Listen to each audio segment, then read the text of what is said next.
this? Yeah, so I just got like announcement from here. So what is going on? Like the blue screen. I'm about to get on the flight. So what is happening right now? I'm not sure, but since that our airport system crashed. What do you mean by that? I don't know what exactly happened, but just our control system is crashed. We use Windows. What? So like, what is happening right now exactly? Here, this. Yeah, our system is crashed. So So the flight is cancelled and the doors and everything cannot. oh my god, really? Yeah. Right now? Yeah, I'm sorry. Oh my gosh. Okay, I have to figure this out. Good evening. Welcome to number 66 Group Evening Radio Station. Today is July 20th, 2004.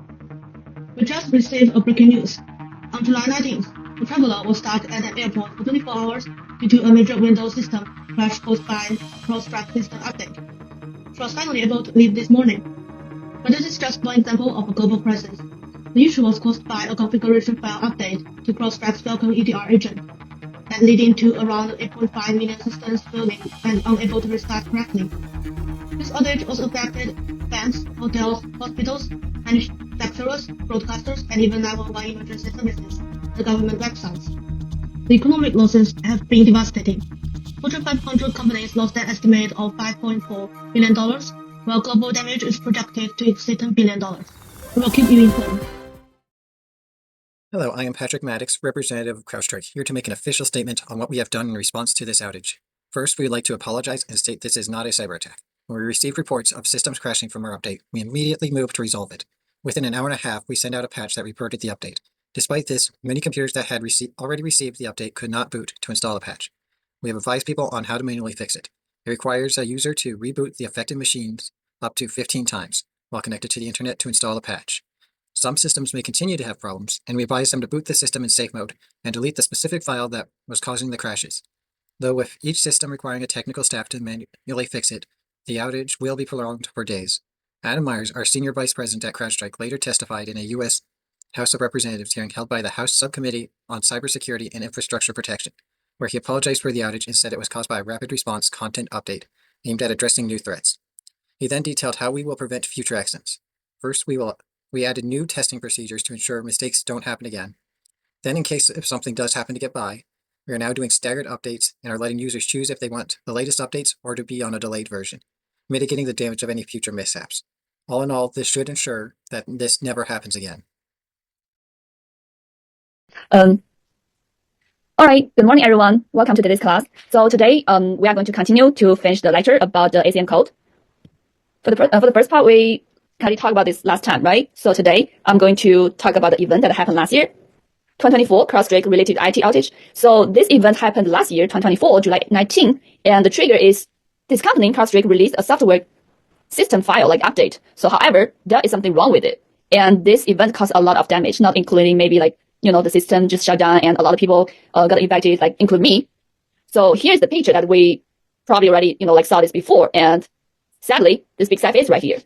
And what exactly happened? Let's just look at this slide. So I have one quick question. Does anybody know this event? Yeah. You already know it, right? It's a really big event last year happened, right? So I have all the information on the slide. So let me just briefly talk about this. So the outage was not a Microsoft Windows fault directly, but rather than a flaw in the CrowdStrike Falcon that triggered the issue. So basically there's a system update. However, there's a logic error in there. So that caused a lot of other problems, right? And we are going to talk about the Windows system crash and the BSOD. So the BSOD actually represent the blue screen of death, and that's what it's for. So what is the error? So in terms of how the logic error was introduced into the Falcon sensor, the issue was avoided in the CrowdStrike development process. So on July 24th, 2024, the company issued the PIR. See, this is a long word, that preliminary post-incident review. According to the PIR, there was a flaw in CrowdStrike's content validator components used to check the integrated repeat response content updates. So here's the issue. So a lot of things happened. Even the hackers, they take advantage of the outage, right? And now it's come to the question time. As you noticed before, we already talked about this event, and you all know what happened. So please, let's just doing this in-class activities. What is going on and why this happened, and what do we know about the ACM code and related to the event, to this topic? Can talk about it first. Okay, go ahead. I think the CrowdStrike has achieved the 1.2 principle, which is avoid harm. Okay, 1.2. Let's go back 1.2. Original test says that the avoid harm begin with careful consideration of potential impacts on all those affected by decisions. But the CrowdStrike made the decision to push the update without testing for backward compatibility or critical infrastructure dependence. Mm-hmm. And so this leads to unjustified destructions of information and damage to quality and reputation. And I think this principle also said a computing professional has an additional obligation to report any signs of system risks that might result in harm that can help CrowdStrike prevent this kind of outage. And if the engineers in CrowdStrike had flagged the validator staff or deployment risks earlier, and so their leaders could have halted the update. The second principle, I think, is 2.5. 2.5. And I think this principle suggests that the professionals need to provide objective, critical evaluations and testimony. And however, CrowdStrike didn't fully identify all the risks of their updates.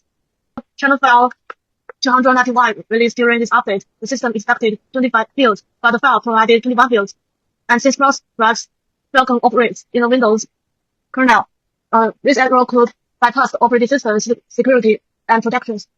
And additionally, the issue was not detected during the testing phase because the test cases did not cover non-wildcard input scenarios. So I also think in this principle, if CrowdStrike follows a system for which future risks cannot be reliably predicted, requires frequent reassessment, and this would have limited the regression testing for all legacy systems and simulation of global development impacts. Yep, that's very good. I think you're absolutely right. Good job. Anybody else? Yeah, I'd like to talk about what's it called? Professional leadership responsibilities. Yes, very good. 3.6, use care when modifying or retiring systems. Mm-hmm.